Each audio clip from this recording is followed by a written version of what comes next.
अनेकांच्या पोटातील ओठावर येणाऱ्या गुपितांची बिनधास्त मांडणी करणारं बातमीपत्र। कोल्हापुरात महाविकास आघाडीचे आमदार, माजी आमदार, पदाधिकारी उपस्थित।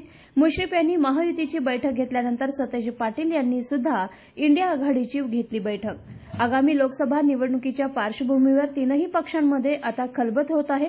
कोल्हापूर जिल्ह्यातील उमेदवारीसाठी तीनही पक्षांचा आग्रह असल्याचं कळून आले। येणाऱ्या 8 ते 10 दिवसात सगळं क्लिअर होईल। आज बैठकीत उमेदवारांचा निर्णय होईल अशी माहिती मिळत आहे।